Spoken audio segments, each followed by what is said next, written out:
Find angles X and Y in the figures below. Now let's look at this first figure. I'll call it figure 1, number 1. And then I'll call this number 2. Now let's start with this first one where we have to find angle X. If you look at this line PQ is a tangent to the circle. And then this is a line from the center of the circle to the circumference of the circle meeting the tangent. Now, what you need to know here is that anytime you have the radius of a line or a line from the center of the circle touching a tangent at the circumference, then you should know that at that point of contact, the radius line and the tangent are perpendicular, meaning that they are at 90 degrees to each other. So that means the whole of this angle is 90 degrees. Now, the next thing I want us to look at is this 32 degree here. Now, with this 32 degree, there's a very short method that we can use to find this angle here at the center. And the short method is that anytime you see a chord making an angle with the tangent, now that same chord makes an angle which is twice that with the tangent in the center of the circle. Now let me break that down. If you check, this chord here is making 32 degrees with this tangent.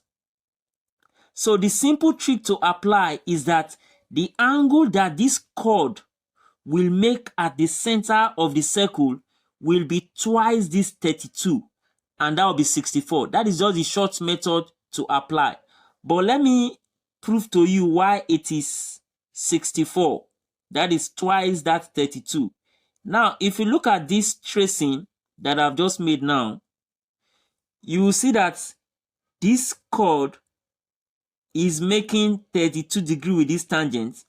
Now, in the same way, the angle that this chord makes at the circumference of the circle with respect to the triangle inside the circle will be equal. That means this angle will be 32 degrees. And the reason is that angles in alternate segments are equal. Angles in alternate segments are equal. So the angle that a chord makes with a tangent is equal to the angle that the same chord make at the circumference of the circle with respect to the triangle that chord makes in the circle. So you have to first of all trace the triangle that the chord makes, and then you now look at the opposite angle, that is the angle that is facing it at the circumference. So this 32 must be equal to this angle here, and the reason is that angles in alternate segments are equal. So now you agree with me that this angle at the circumference, this is the angle at the circumference. For us to get angle at the center, we are going to say angle at center is twice that at the circumference. So 2 times 32 will give us this angle at the center. So instead of going through all these long processes, all this long method, the shortest way is just to double this 32, and it gives you this angle at the center as 64 degrees.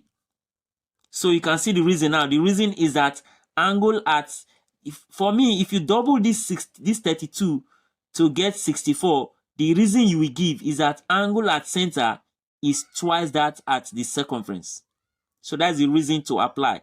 That angle at the center is twice that at the circumference. So what you just need to do is just double this and get the value at the center as the short method.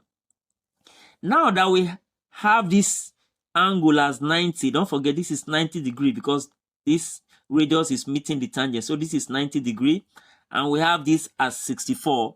Then from there we can find the value of angle X, and you already know where I am heading to on that. So that we say angle X plus 64 plus 90 is equal to 180 degrees. Why? Because we are using this triangle POQ, And then we know that sum of angles in the triangle is 180. So this is 60, 64, and x. So don't forget, I have this second question to also solve. So just watch to the end so that you also understand how to solve this one. So I can simply say x will be equal to 180, which is on this side, minus 64 plus 90 will give us 154. When it comes to this side, it becomes minus 154. And that will now give us the value of angle x. 180 minus 154 will give us the value of angle s as 26 degrees. So that's the value for angle x. Now let's move on to the second diagram here so that we can see how this one is done. Now this second diagram is also cheap. What I just want you to look at is the fact that this is an isosceles triangle, because a line from the center of the circle to the circumference of the circle is the radius of the circle. So this line here is the radius of the circle. And then also, this line from the center to the circumference is also the radius of the circle. So that would tell us that this triangle is an isosceles triangle. This triangle is an isosceles triangle. And then we should know that the base angles of an isosceles triangle are equal.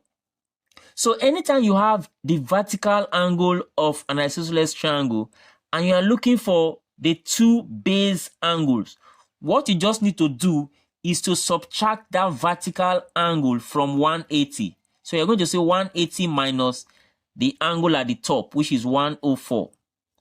And then whatever you get, you divide it by 2.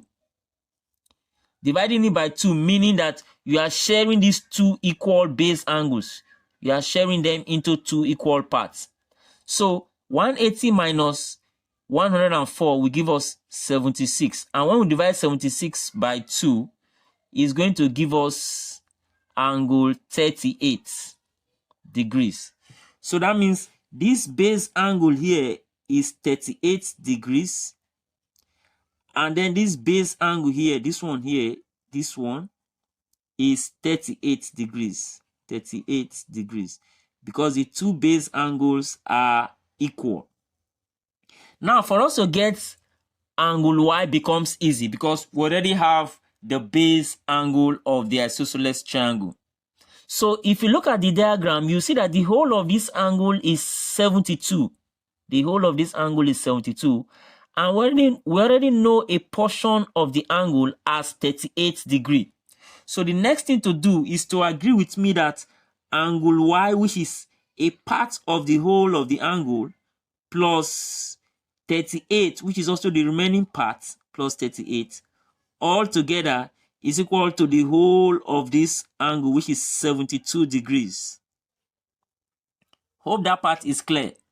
So now we can move on and say angle y is equal to 78 minus 38. Sorry, 72. 72 minus 38 degrees.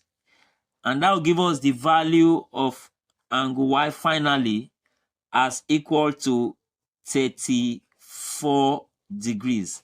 And that's the final answer for angle y. Hope you enjoyed this full geometry question involving these two questions, these two diagrams. I hope you enjoyed it fully. Please don't forget to like, share, and join for more videos like this. Thank you for watching.